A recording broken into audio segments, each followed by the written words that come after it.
মুনাখলুকো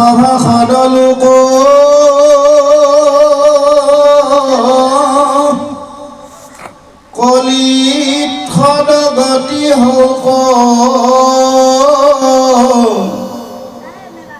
কৃষ্ণৰ কথাত দিয়া চিত্ৰ পৰময়ৰ ভিতৰখ মাধৱৰ নাম যশ জানাইছে পৰলোক বিত্ৰ পুত্ৰ দ্বাৰা গৃহবাস মিছায়াত অভিলাষ সবে সপোনৰ নিধি প্ৰায়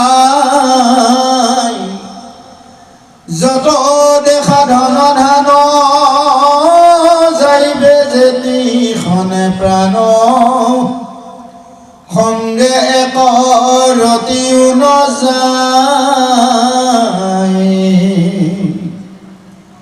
শৰীৰ থাকিবে পৰি একলেখে যাইবা লৰি বিষম যাতনা জম ঘৰে গুণিছো স্থিৰমতি কৃষ্ণ বিনে নাই গতি লয়ো তান্ত শৰণ তৰে যাৰ নাম শুনি দৰি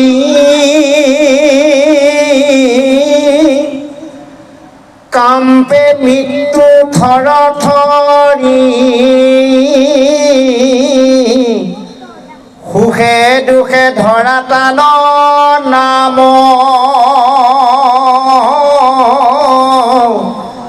ঐদপিনু গুণা মনে কৃষ্ণ ৰকিং কৰে ভনে নিৰন্তৰে বোলা ৰাম ৰাম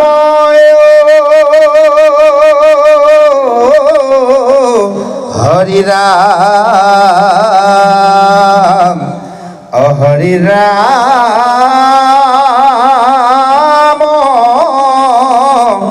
ৰাম ৰাম জয় কৃষ্ণ।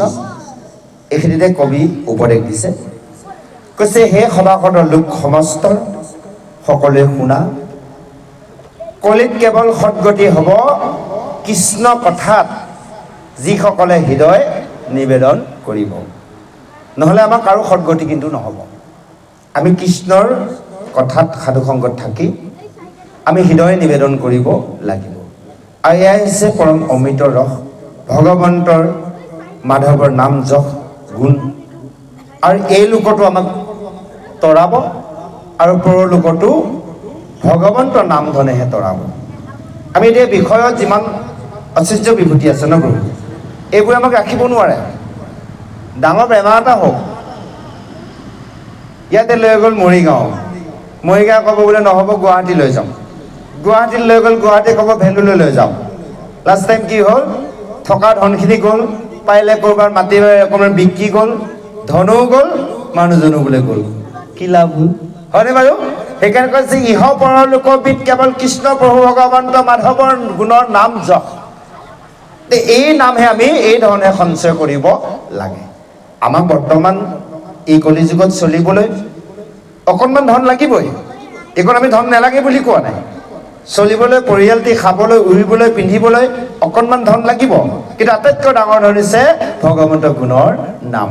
সেইকাৰণে কৈছে কৃষ্ণক সদায় হৃদয় নিবেদন কৰা। আমি হৃদয় নিবেদন কৰিব পাৰিছোঁ নে নাই, আটাইতকৈ ডাঙৰ কথা। হৃদয় আমি নিবেদন কৰিব লাগিব। কেনেকৈ নিবেদন কৰিম? এতিয়া চাওক, এই কলপাত আমাৰ আচাৰ্য প্ৰভুজনে পাৰি দিলে। কলপাত যেনেভাৱে একেঠি আছে তাক লাই উঠাই নিদিয়ালৈ থাকিবই। তদনুৰূপ এই যে সাধু সংগত কৃষ্ণ কথা শুনিবলৈ আমি আসন ল'লোঁ বা গুৰু সেৱা কৰিবলৈ আসন ল'লোঁ, আমাৰ হৃদয়খন কেৱল ভগৱন্তৰ চৰণৰ পৰা মস্তকলৈ ধ্যান ধাৰণা কৰি আমি একেঠি ৰাখিব লাগিব পত্ৰৰ দৰে। সেইখন হৃদয়ত যদি আমি ভগৱন্তৰ চৰণ যুগল চিন্তা ধাৰণা ধ্যান ধাৰণা কৰিলোঁ তেতিয়াহ'লে আমাৰ হৃদয় নিবেদন হ'ব। আৰু যদি হৃদয়খন আমি দিব পৰা নাই, আৰু হৃদয় দিম কেনেকৈ? হৃদয়খন আমি বেলেগক দি থৈছোঁ ন, বহু বিষয় চিন্তা কৰিব, ধন চিন্তা কিবা কিবি ৰাখিছোঁ, তে সেইখন হৃদয়ত ভগৱন্তৰ চৰণ যুগল কেতিয়াও নাথাকে। আমি ভগৱন্তক এই হৃদয়খন দিব যাওঁতে হৃদয়খন আমি পবিত্ৰ কৰি ল'ব লাগিব। হৃদয় যাৰ পবিত্ৰ, যাৰ হৃদয় নিকাৰ হৈ আছে, সেইখন হৃদয়তে ভগৱন্তই সেই পঞ্চচিহ্ন চৰণ তাত পেলাব। চাওক, ভগৱন্তৰ চৰণ ইমান কোমল, ৰঙা চৰণ, ৰাতুল চৰণ, অৰুণ চৰণ, হয়নে বাৰু? এই দুভাগে কোমল চৰণ আপোনালোকৰ আমাৰ কঠোৰ হৃদয় এখন, লেতেৰা হৃদয় এখনত দিবনে বাৰু? কেতিয়াও নিদিয়ে। ক'ৰবালৈ গৈ আছে আপোনালোকে, বেয়া ঠাই এটুকুৰা দেখিলে, ইমান লেতেৰা ঠাই, নেযাওঁ, ঘূৰি আহিব, এই দুভাগী চৰণকে নেপেলায়। ইমান লেতেৰা চৰণ আমাৰ, এই দুভাগীকে যিকোনো জেগাত নিদিয়ে, ঠাইত নিদিয়ে, হয়নে বাৰু? ভগৱন্তৰ কোমল চৰণ দিবনে? নিদিয়ে। সেইকাৰণে আমি প্ৰথমে আমাৰ হৃদয়খন পবিত্ৰ কৰি ল'ব লাগিব। পবিত্ৰ কেনেকৈ হ'ব? যিমান বিষয় বাসনা আমাৰ আছে হৃদয়ত চিন্তা, তাক আমি আঁতৰাই ল'ব লাগিব প্ৰথমে। কেতিয়া? যিখন সময় আমি গুৰু সেৱা কৰিম, যিখন সময় সাধু সংগত আহি আসন লওঁ, তেতিয়া আমি বিষয় বাসনা যিমান আমাৰ লেতেৰা হৃদয়ত ভাৱনা আছে সমস্ত আমি আঁতৰাই দিওঁ, ডিলেট কৰি দিব লাগিব। ডিলেট কৰি দি ভগৱন্তৰ চৰণ যুগল চিন্তা ধ্যান ধাৰণা দি আনি লওঁ। তেতিয়াহে কিন্তু এইখন ভগৱন্তই এইখন হৃদয়ত চৰণ পেলাব। অৰ্থাৎ কেনেভাৱে চৰণ পেলাব জানে? যেনেকৈ বৃন্দাবনত ভগৱন্তই গোপীসকলৰ লগত লীলা কৰিলে, হয়নে বাৰু? আৰু অনেক মানে ধেনু চৰাৰ পৰা আদি কৰি দৈত্য বধ কৰাৰ পৰা আদি কৰি সেই বৃন্দাবনত ভ্ৰমণ কৰিছিল। তেতিয়া আমাৰ এইখন হৃদয় বৃন্দাবনত ভগৱন্তই ভ্ৰমণ কৰিব। সেইকাৰণে কৈছে, আমাৰ হিয়াখন হবনে কি বৃন্দাবন, তাতে কৃষ্ণই চৰাবনে ধেনু, কালিন্দী তীৰতে কদমৰ ডালতে বজাই খোল লিতৰ বেনু। সেইখন হৃদয় বৃন্দাবন বনাব লাগিব। তেহে ভগৱন্তই তাত ধেনু চৰাব, বাঁহী বজাব, অনেক লীলা কৰিব। যাৰ হৃদয় এখন বৃন্দাবন হৈ গ'ল তেওঁ ভাবিব লগা নাই। আজি সুন্দৰভাৱে কৈছে যে, সেইকাৰণে কৈছে এয়া পুত্ৰ গৃহ আৰু এইবোৰ অভিলাষ এৰা, যিমানবোৰ দেখিছা ধন ধান, এইবোৰ এতিয়াই আছে, এতিয়াই নাই। চাওক, আমি বিষয়ত অৰ্জন কৰা ঐশ্বৰ্য বিভূতি ধন ধান, আমাৰ কেৱল হিচাপ থাকে, ধন কিন্তু নাথাকে। থাকেনে বাৰু? এজন চৰকাৰী কৰ্মচাৰীয়ে মাহত 1 লাখ 1.5 লাখ টকা দৰমহা পায়। দৰমহাৰ হিচাপটো থাকে, ধনকেইটা যে বেংকৰ পৰা লৈ আহিল, ধনকেইটা কিন্তু নাথাকে। থাকেনে বাৰু? হিচাপ থাকিব। কোনোবা এজন ব্যৱসায় এটা মাহত 3-4 লাখ টকা ইনকাম কৰিছে, হিচাপ থাকিব, ধন নাথাকে। এজন দিন হাজিৰা কৰা মানুহৰ মিনিমাম 500 টকা হাজিৰা, দিনটোত হাজিৰা কৰি 500 টকা আনিল, হিচাপটো থাকিল, আজি 500 টকা হাজিৰা কৰি আনিলোঁ, ধনটো থাকিবনে? ধন নাথাকে, খৰচ হৈ যায়। আজি আপোনালোকে এই ভাগৱত আৰম্ভ হোৱাৰ পৰা, আপোনালোকৰ আৰম্ভ হোৱাৰ পৰা বুলি নধৰোঁ, কাৰণ বেছি সময় হোৱা নাই, আহিছে, হয়নে বাৰু? যিকণ সময় ইয়াত আহিছে আৰু যিমান সময় থাকিব, যদি একান্তভাৱে ভগৱন্তৰ গুণৰ নাম শুনে, তেনেহ'লে এইকণ ধন কেতিয়াও ক্ষয় হৈ নাযায়। এইটো অক্ষয় ধন, বিষয় ধনটো আমাক ক্ষয় হৈ যাব। সেইকাৰণে কৈছে, কৈছে পুত্ৰৰ দ্বাৰা গৃহবাস, মিছাত অভিলাষ, সবে সপোনৰ নিধি প্ৰায়, যত দেখা ধন ধান, যাইবে যেতিখনে প্ৰাণ, সংগে একতিলেও নাযায়। এইবোৰ একো আমাৰ লগত নাযায়, যাবনে বাৰু? কিন্তু এই যে আজি কৰা কৰ্ম, ভক্তি কৰ্ম, এই ফলটো কিন্তু লগত যাব, বাকী একো নিদিয়ে। যিয়ে বাকী বস্ত্ৰত শৰীৰত যাব, তাকো শ্মশানত খুলি দিব। সেইকাৰণে কৈছে, আহোঁতে অকলে আহিছা বিবস্ত হয়, যাওঁতে অকলে যাবা বিবস্ত হয়, লগত কি নিবা? গতিকে কৈছে, লগত মহাধন লৈ যাবা, মহাজন হৈ যোৱা বুলি কৈছে। অৰ্থাৎ নাম ধনে আমি পৰিপূৰক হৈ যাব লাগিব। সেই কথাটোৱে আমাক সুন্দৰভাৱে কৈছে। আৰু সেইকাৰণে কৈছে, এই শৰীৰ কেতিয়াও ৰৈ নাথাকে, কোন মুহূৰ্তত পৰিব গুচি যাব ঠিক নাই বিষয়ৰ এয়া বিষম বুলি আমি জানি এটা বিষয় আমি বিষ বুলি জানি আছো তথাপি আমি বাৰে বাৰে বিষক আঁকোৱালি লৈ আছো সেইকাৰণে কৈছে বিষয় বিষধ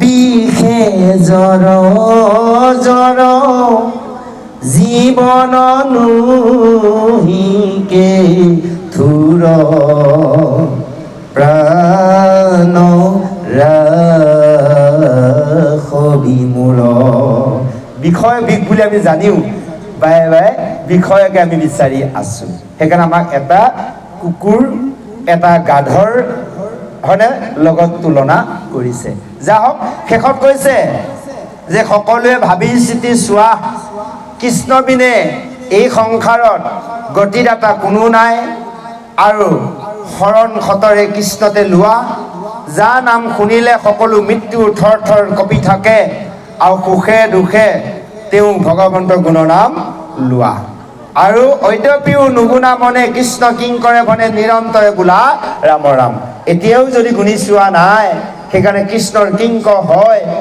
আজি সেই কবিজনাই কি কৈছে সকলোকে ৰাম নাম ল'বলৈ উপদেশ প্ৰদান দিছে আহক ইয়াৰ পিছত আৰু সুন্দৰভাৱে পদচন্দ্ৰ আগবাঢ়িছে আমি শ্ৰৱণ কৰোঁ জয় কৃষ্ণ মহৰ্ষি কবিৰ দ্বাৰা নিমিৰ সন্দেহ ভঞ্জন ইটো হৰি নাম ধৰ্ম মহাগুহ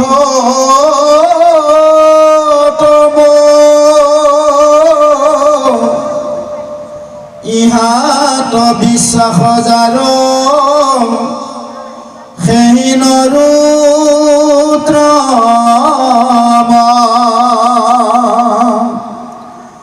ভজে মাধৱক নাম স্মৰে সৰ্বখন একেবাৰে সিজে তাৰ তিনি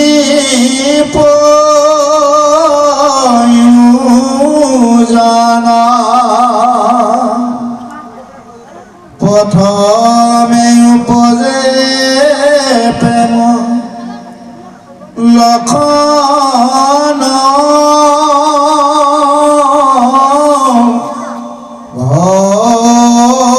ভকতি গৃহ শৰীৰতো পাছে মিলে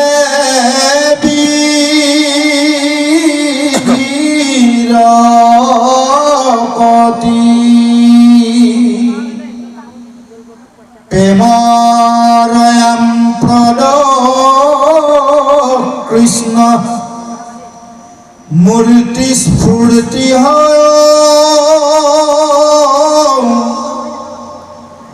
একো কাল মিলে আখি সম্পদ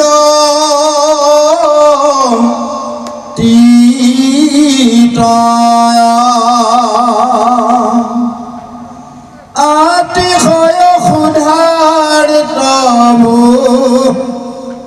যন্ত্ৰে যেন মতে সি যে তিনি প্ৰয়োজন প্ৰত্যেক গ্ৰাসতে হুৱে তুষ্ট দেহ পুষ্ট সুধা গুচি যায় প্ৰেম ভকতিৰ ৰাজা শুনায়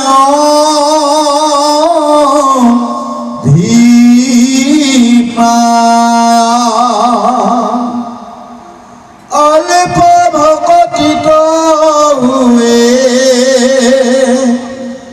প্ৰেময়তি পুষ্ট কিঞ্চিত ভোজনে যেন কিছুমান তুষ্ট উপজে পৰম প্ৰেম একান্ত ভজনে মিলে মহাতুষ্ট যেন পশুৰ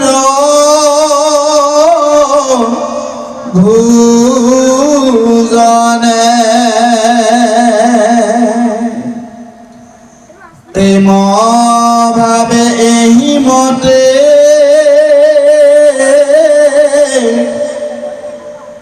একান্তে ভজন্ত্ৰে পৰম প্ৰসাদ পাৱে মাধৱত হন্ত্ৰে বীৰকতি ভকতি চৰমহা জ্ঞান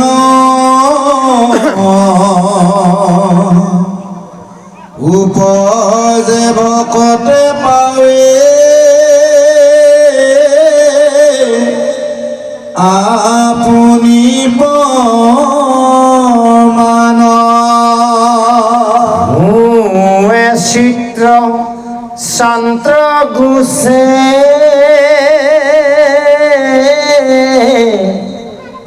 বিষয় ব্যাকুল কদাচিতো নেৰে আৰু কৃষ্ণ পদ মূল বেদ শিৰো ৰত্নে কহে ইহা কসম প্ৰতি কৈলো ভাগৱত ধৰ্ম তোমাতৰ পতি জয় কৃষ্ণ। এতিয়া কবিয়ে সেইজন নিমি ৰজাক কৈছে, হে ৰজা নিমি, তোমাৰ মনৰ যি সংশয় তুমি সকলো দূৰ কৰা। আৰু মহাযোগীসকলেও যোগ সাধনা কৰি কোটি কোটি জন্মেও সপ্ৰেম ভক্তি কেতিয়াও ভগৱন্ত কৃষ্ণক কৰিব নোৱাৰে। কেৱল মুখ্যতকৈ অধিক বেদে সিদ্ধান্ত দিছে একে জনমতে ভগৱন্তৰ যদি যশ কীৰ্তন কৰা যায় একে জনমতে গতি সাধন কৰিব পাৰে। আৰু জানি ল'বা, তুমি এই কথাটো মনত কেতিয়াও সংশয় নানিবা।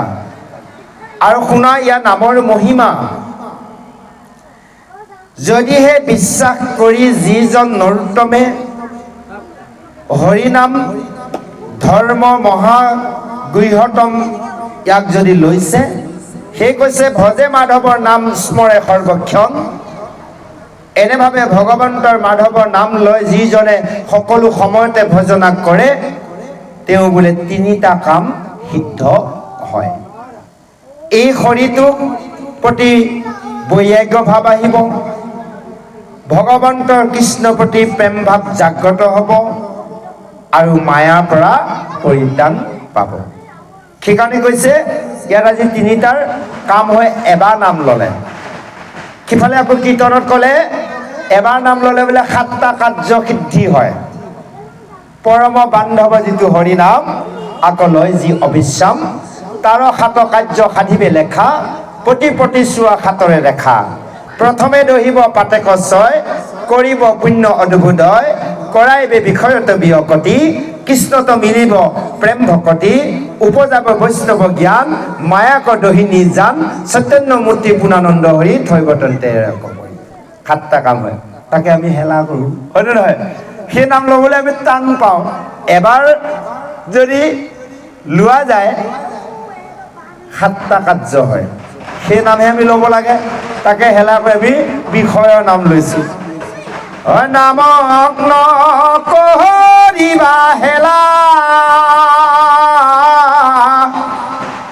নামে তাৰিব পাৰে জীৱ সংকটৰ বেলা এই নামে ল'ব লাগে আমি বাকী সোপা লৈছোঁ এই জীৱই যেতিয়া সংকটত পৰিব অন্তিম সময়ত কোনেও ৰক্ষা কৰিব নোৱাৰে কেৱল ভগৱন্তৰ নামেহে ৰক্ষা কৰিব পাৰিব সেইকাৰণে কৈছে ইয়াত উদাহৰণ দিছে যদি এনেভাৱে কৃষ্ণক ভক্তি কৰা যায় যেনেকৈ এজন ভোকাতুৰে একমুঠি অন্ন খালে তিনিটাৰ বোলে কাৰ্যসিদ্ধি হয় তিনিটা সন্তুষ্টি হয় এক নম্বৰ সন্তুষ্টি হয় ভোক মৰা যায় দেহটো অকণমান সুস্থ হয় আৰু তেওঁ ভোকটো কি কয় শৰীৰটো শক্তি পায় আৰু এনেভাৱে কৈছে প্ৰেম ভক্তি ৰাজা শুনা অভিপায় যে হে নিমিৰ ৰজা ইয়াৰ প্ৰেম ভক্তি অভিপায় তোমাক শুনা এনেকৈ অলপ অলপকৈ যদি ভগৱন্তক ভক্তি কৰা যায়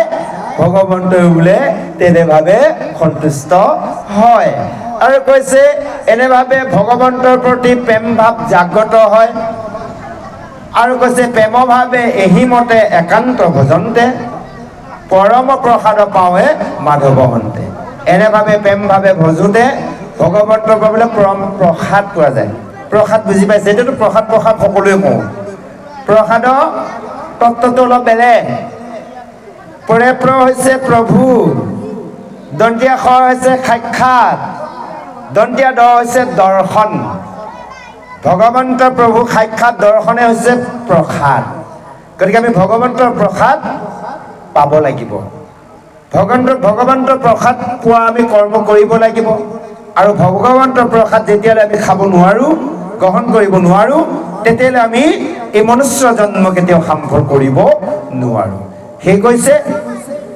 এনেভাৱে ভগৱন্তৰ প্ৰসাদ পোৱাৰ লগে লগে বিষয়ৰ প্ৰতি বিৰকতি ভাৱ আহিব আৰু ঈশ্বৰ কৃষ্ণৰ প্ৰতি ভক্তি জাগ্ৰত হ'ব আৰু মহাজ্ঞানপূৰ্ণ হ'ব আৰু ভকতে এনেভাৱে প্ৰমাণ পায় আজি আপোনালোকে প্ৰমাণ পাব বা পাইছে লাহে লাহে বিষয়ৰ প্ৰতি বৈৰাগ আহিছে জানিব ভগৱন্তৰ প্ৰসাদ কৃপা পাইছে ভগৱন্তৰ কৃপা পোৱাৰ লগে লগে জীৱনত আমাৰ একো প্ৰয়োজন নাই কেৱল ভগৱন্তৰ আমি কৃপা পাত্ৰ হ'ব লাগিব ভগৱন্তৰ প্ৰসাদ পাত্ৰ হ'ব লাগিব সেই কৈছে হুৱে চিত্ত শান্ত গুচে বিষয় ব্যাকুল সেইজনে চিত হৃদয় মানে থিৰ হ'ব নহ'লে আমাৰ সেই ব্যাসৰ দৰে উগুল থুগুল কৰি থাকে ইটো কৰিম নকৰিম সিটো কৰিম কেতিয়াবা চাবচোন বিষয়ত কৰ্ম কৰোঁতে নবহো কামই মানে মই বুজি নোপোৱা হোৱা যায় ইটোৱে কৰিম নে সিটোৱে কৰিম লাষ্ট টাইম যায় সেই একোৱে নকওঁ আজি থাক বহি থকা যায় হয়নে বাৰু যে এনে ভাৱনা অহাৰ লগে লগে ঈশ্বৰক চিন্তা কৰিব তাৰ উপায় বুদ্ধি পাব কিবা সমস্যা আহিছে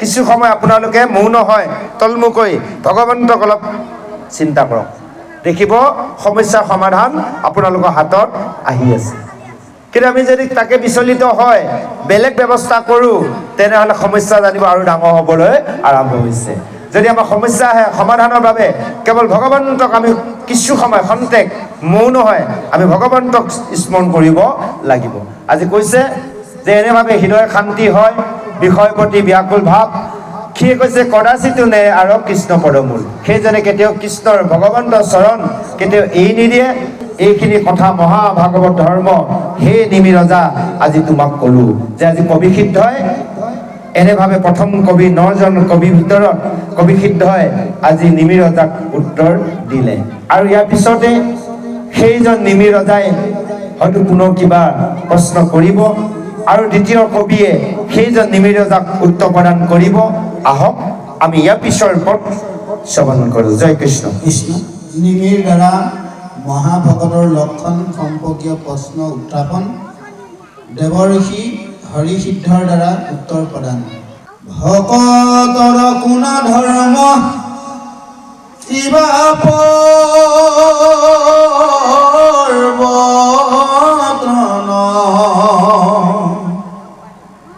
কোন বাস ভাবে ভক্তে কি বোলে বচন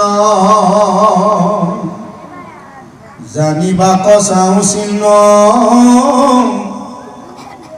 মহাভকতৰ শুনি সবিষিতে দিলা আৰু উত্তৰ হৰি কমনত স্মৰি বুলন্দ ৰাজাক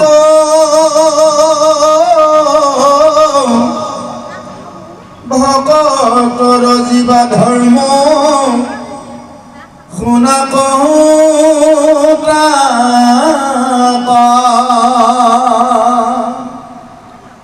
ঈশ্বৰত দেখে যিটো সমস্ত প্ৰাণীক প্ৰাণী সমস্তটো দেখে ঈশ্বৰ মূৰ্তিক সমস্ত ঐশ্বৰ্য ব্যাপী আছে জগতত হেন যিটো দেখে সেইটো মহাভাগৱত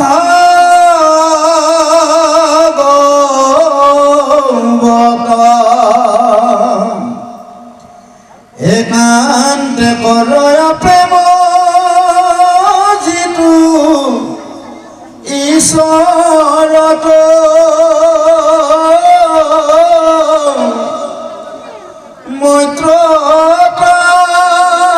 মৈত্ৰতায়াসৰে হৰি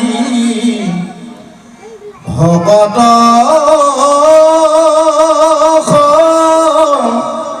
বত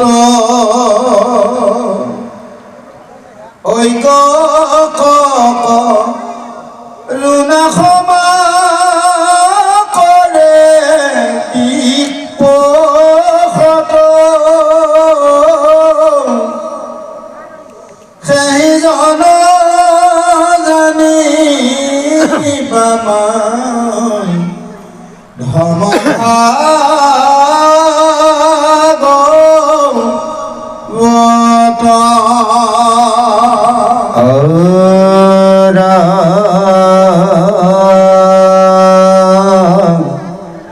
নুবুজে ভক্তক মান্য নকৰে প্ৰাণী একে প্ৰতিমাত মাত্ৰ আৰাধে হৰি সেইজন জানিবা প্ৰকৃত ভকত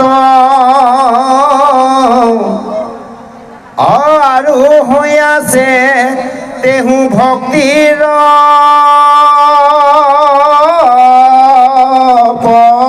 পথত জয় কৃষ্ণ। এতিয়া নিমিৰ ৰজাই পুনৰ প্ৰশ্ন কৰিছে। এই কথাখিনি কবিসিদ্ধই মহৰ্ষি কবিসিদ্ধই উত্তৰ দিয়াৰ পিছত নিমি ৰজাই দুনাই প্ৰশ্ন কৰিছে যে হে সিদ্ধগণ, তোমালোকে মোক মহাভকতৰ লক্ষণৰ কথা কোৱা আৰু ভকতৰ কি ধৰ্ম, ভকতৰনো প্ৰৱৰ্তন কি আৰু কেনেবা স্বভাৱ ভক্তে কি বোলা হয়, এই সমস্ত ভকতৰ মানে বাক্য কেনেকুৱা হয় এই কথাখিনি মোক কোৱা। এতিয়া আপোনালোকে জানি ল'ব এজন মহাভকতৰ কেনেকুৱা হয় আৰু ভকতৰ ধৰ্ম কি, ভকতে কেনেকুৱা ধৰ্ম প্ৰৱৰ্তন কৰে, ভকতৰ স্বভাৱবোৰ কেনেকুৱা হয়, ভকতৰ বাক্য বচন কেনেকুৱা হয়, ইয়াতে আপোনালোকে গম পাই যাব। ভকতক চিনিবলৈ সহজ। যেনে আমি শাস্ত্ৰ কোৱাৰ কথাবোৰ শ্ৰৱণ কীৰ্তন কৰি যদি আমি তাক বুজি উঠোঁ, এজন ভকতক চিনিবলৈ বেছি সময় নেলাগে। ভকতৰ লগত বাক্য বচন পাতোঁতে গম পোৱা যায় ভকতজন কেনেকুৱা, ভকতজনৰ স্বভাৱ মানে চলন ফুৰণত গম পোৱা যায়। ভকতৰ কথা বাদে দিলোঁ, মানুহক চিনি পোৱা যায় কোনজন মানুহ কেনে, হয়নে বাৰু? ইয়াতে কৈছে এনেভাৱে কৈছে, জানিবা চাওঁ চিহ্ন মহাভকতৰ, যে এই মহাভকতৰ চিহ্নবোৰ মই জানিব বিচাৰিছোঁ। আৰু এই কথা শুনি দ্বিতীয় সিদ্ধ সেইজন দেৱকী হবিষিদ্ধই এতিয়া নিমি ৰজাক উত্তৰ প্ৰদান কৰিছে। হৰিক মনত স্মৰি বোলে ৰাজাক ভকতৰ জীৱা ধৰ্ম শুনা কহো তাক। যে নিমি ৰজাক উত্তৰ দিব যোৱা আগত মোহক দেৱকী হবিষিদ্ধই অকণমান সময় ভগৱন্তক স্মৰণ কৰি আজি ৰজাক উত্তৰ দিছে, হে ৰজা, তুমি ভকতৰ এই কি ধৰ্ম তাক কওঁ শুনা। আৰু ঈশ্বৰত এই সমস্তৰ বিষয়ত জীৱ জগতত ভগৱন্তৰ আত্মাৰূপে থকা বুলি যিজনে জানিলে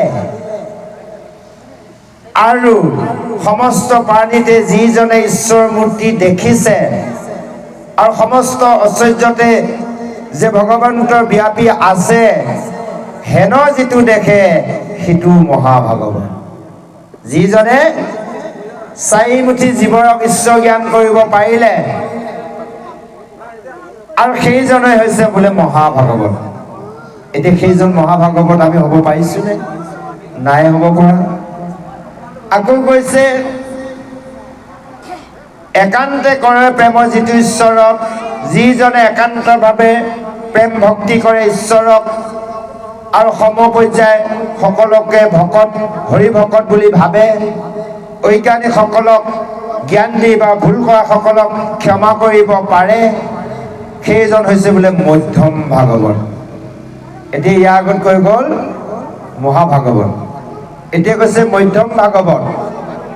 যিসকলে ঈশ্বৰক একান্তভাৱে প্ৰেম ভক্তি কৰে আৰু যিসকলে বন্ধুসকলক সমান হৰি ভকত জ্ঞান কৰে, অজ্ঞানীসকলক জ্ঞান প্ৰদান কৰি অৰ্থাৎ ভুল কৰা সকলক শুধৰাই ক্ষমা কৰিব পাৰে, সেইজন হৈছে বোলে মধ্যম ভাগৱত।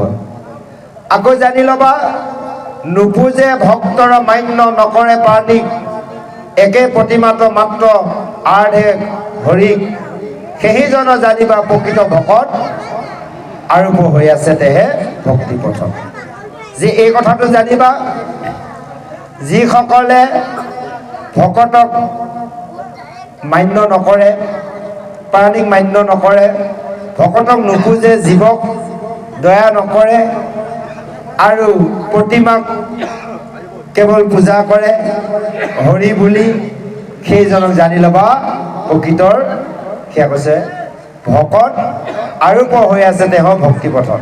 তেওঁ ভকতৰ দিশত পথত মানে আগবাঢ়িহে আছে, কিন্তু একো কৰিব পৰা নাই।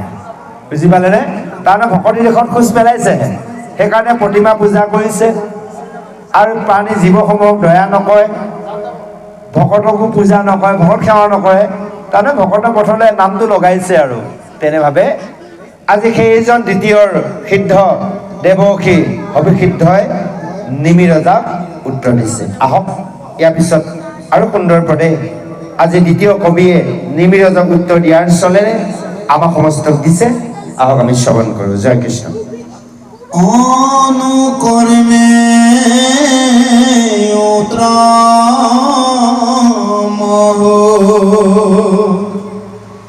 বেকসেও জন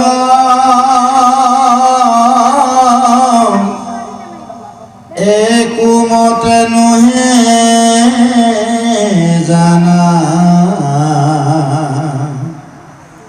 নিন্দাৰ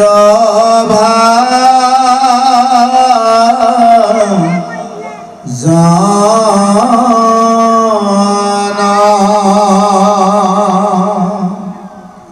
ত্ৰিবিধ ভকত এহি কহিলো নিপতি,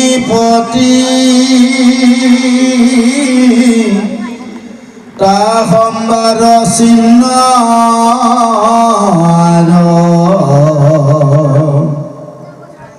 শুনিও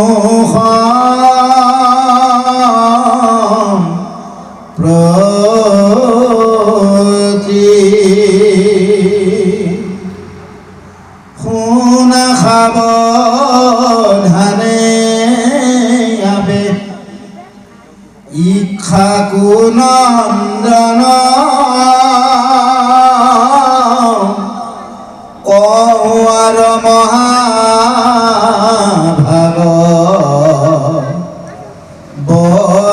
সৰলা খানা কৃষ্ণকে হে চিন্তে যিটো নবাঞ্চে বিষয় দেশন্দ্ৰ বিষ্ণুৰ মায়া জগত নিশ এই ৰাম নকৰে আক্ৰোশ দেশ নাহিকে মনত সেই জন জানি বায়ু ত্ৰম ভাগৱত জন্ম মৃত্যু সুধা কৃষ্ণ ভয় পৰি শ্ৰম দেহ প্ৰাণ বুদ্ধি মন ইন্দ্ৰিয়ৰ ধৰ্ম ই ৰাম ৰামী সব সংসাৰ ধৰ্ম জানয় খাই সাত নহে বিমোহিত চিত্ৰ কদাচিতো তাত ঈশ্বৰ ধ্যান মাত্ৰ কৰন্ত্ৰ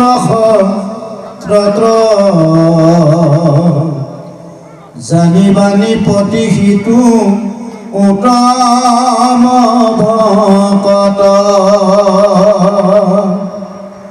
একে মাধৱ বতে মাত্ৰ কৰিলে আশ্ৰয় কাম্য কৰ্ম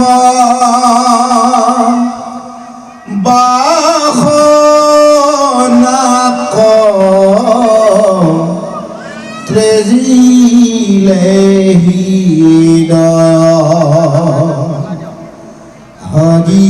হৰিৰস ৰণ মনে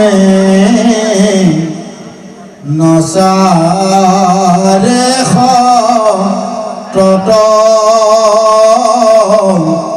সেই জানা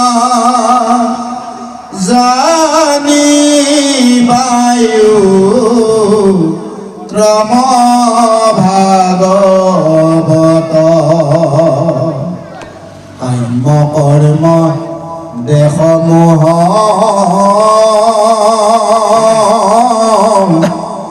হৰি সৰহিত ভূঞা ফুৰে নিতান্তে কৃষ্ণত দিয়াচিত হৰি কথাতে জীয়ায়া নন্দে নেদে মন কৈলো ভকত ৰাজা যেন পৰ্বতন জন্ম কৰ্ম বনাশ্ৰম কুল আদি জাত উত্তম বুলিয়া গৰ্ব নুপুজে দে হত অভিমান শূন্য হৈয়া হৰি কভ জয় হৰিৰ পৰম প্ৰিয় সেই জন কহিলো প্ৰতি যেন ভক্তৰ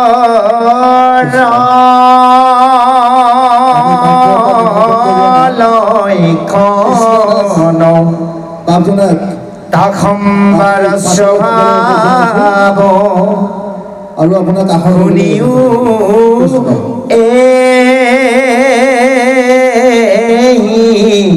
ক্ষণ নকৰে আপোনাৰ পৰ বুদ্ধি ধন বিতে সমস্তৰে কোন আত্মা জানে যিটো চিতে অৰাম সকলো লোকত সম শান্ত নিৰূপম চিনিবানি প্ৰতিষিতো ভকত ত্ৰম এক নিমিষাধু যদি এৰে হৰি পদ এতেকতে মিলে আখি তৈলোক সম্প্ৰদ পুনৰ দেৱকী হৰিক্ষিতই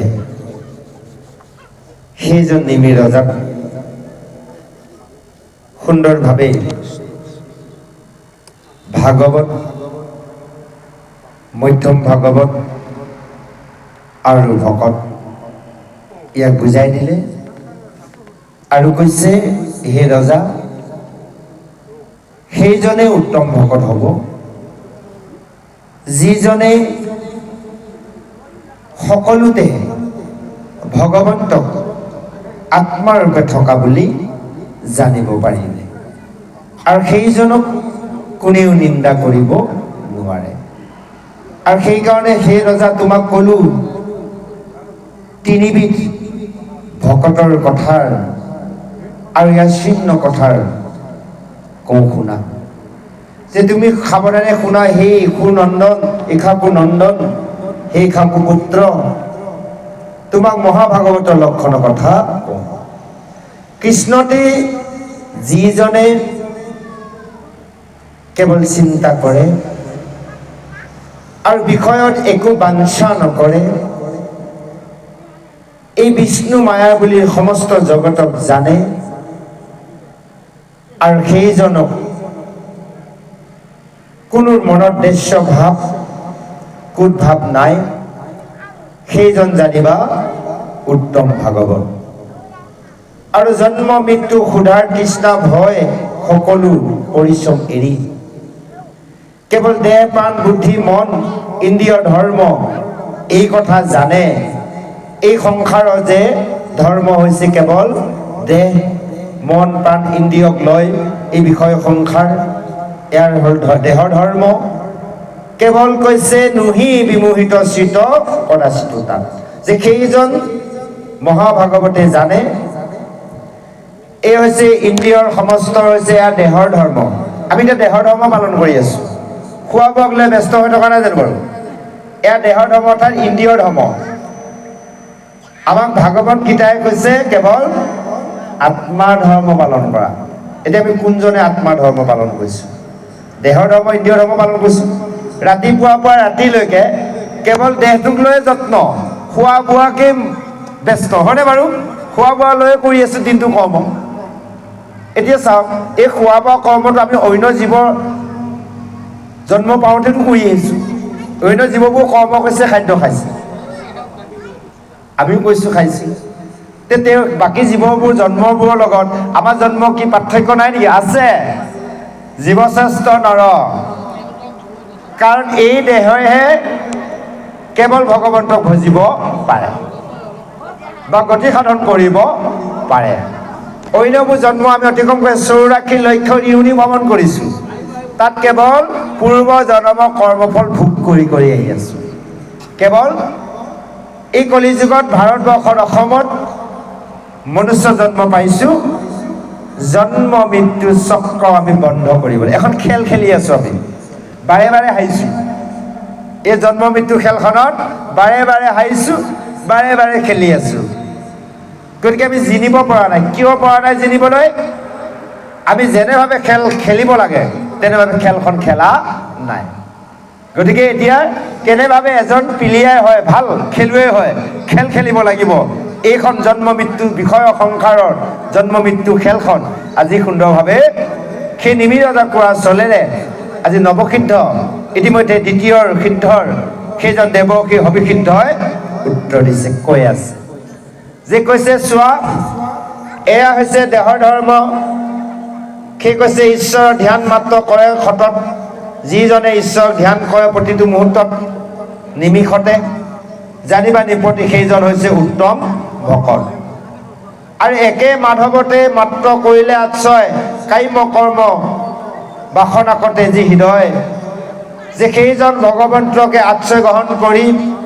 যিসকলে কাম্য কৰ্ম বাসনা হৃদয়ৰ পৰা সকলো এৰি দিলে হৰি চৰণত কেৱল সততে তেওঁ মনটো নিমজ হৈ থাকে লগাই থাকে সেইজন জানি ল'বা উত্তম ভাগৱত আজি কাক কৈ আছে আমাক আপোনালোকক কৈ আছে সেইজন নিমিৰ ৰজাক সেই সময়তে ক'লে আজি কিন্তু আপোনালোক আমাক কৈ আছে সেইজন নিমিৰ ৰজা আমি আপোনালোকে হয় এই কথা শ্ৰৱণ কৰি আমি জীৱনত প্ৰয়োগ কৰিব লাগিব আৰু জানি ল'বা হে ৰজা